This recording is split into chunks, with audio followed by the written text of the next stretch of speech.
The crowd was silent in anticipation. You could hear a pin drop.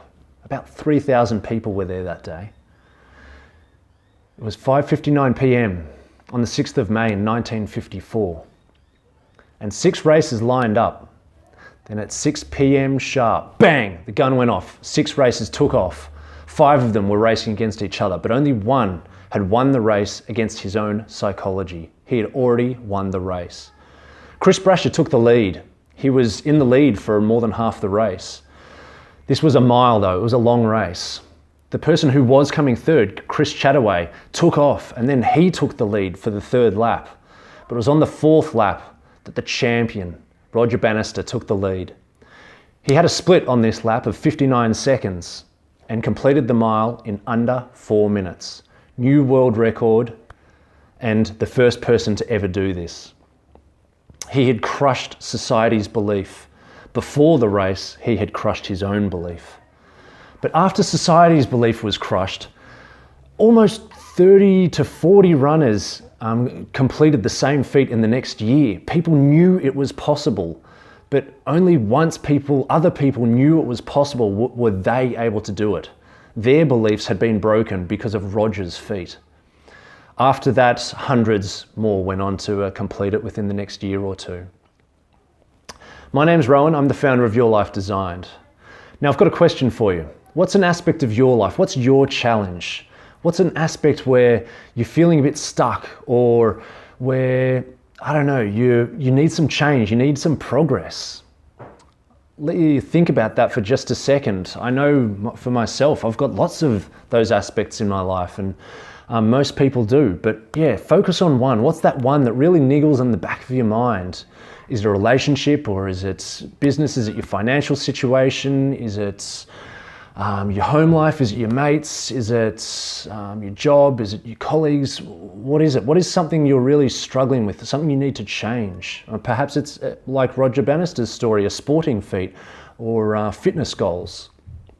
Now, following that, the harder part to my question is, what do you think could be the belief that is stopping you from achieving your goal or from breaking through this barrier? Now, that's a really tricky one, and it's not so simple to just isolate a belief in your mind and say, right, yeah, okay, that's it, I'll just change that and be done with it, but you can. So first I'll give you a little background on where your beliefs came from. From the very young age, 0 to 2, that's when our brains are changing shape the most, and our parents are the most influential people in our life. So was that environment a loving, caring, supportive environment, or was it not so supportive? Was it a bit more distant, or perhaps even lots of arguments around, or a bit of a negative space? Then when you grow up, your friends play a huge role in shaping who you are as a person, shaping your beliefs and your values. Now, through your childhood and as a teenager and even your early 20s, our brain is changing so rapidly.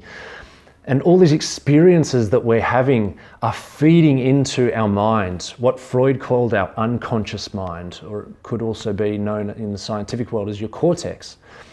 That's where our memories are stored. And our memories play a huge role in our beliefs and what we perceive to be true. Now, our beliefs go on to I won't say dictate your actions, but they strongly influence what you do and what you don't do, the decisions you make on a day-to-day basis, the way you treat people, the way you treat yourself, the way you eat, the way you work, the way you exercise, the way you think in every way, shape and form. Our beliefs play and our values play such a strong role.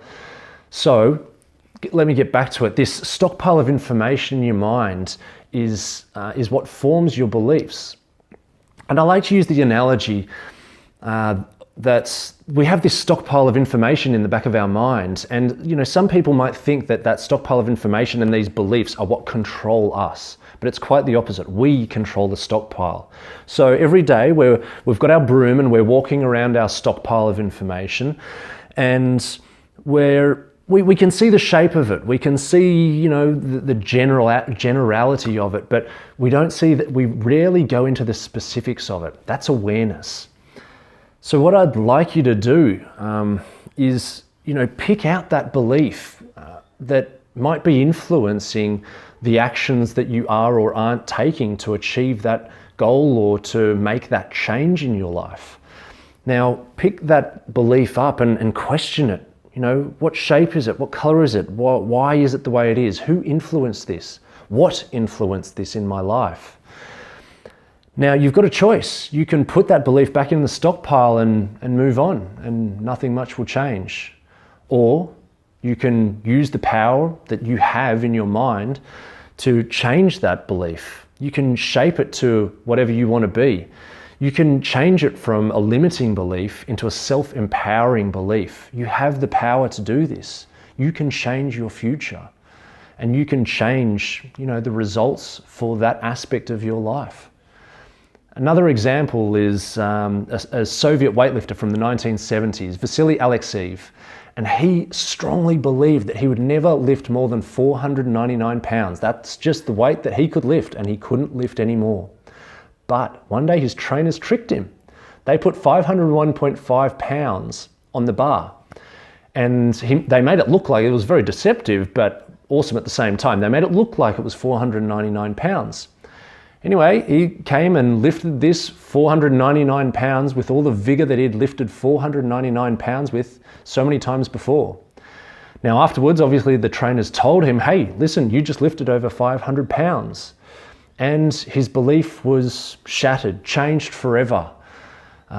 He was never the same person, and from then on, many other people, much like Roger Banister, many other people went on to lift more than 500 pounds because they knew it was physically possible. So, I ask you to question your beliefs. Pick them up, look at them, ask yourself who or what shaped this, and do I want to change it? Do I want to put it back into my stockpile of beliefs and values to try to create a better version of myself? I hope you got something out of this. If so, like, comment, subscribe to the channel, and check out my Facebook page, Your Life Designed. Until next time, bye.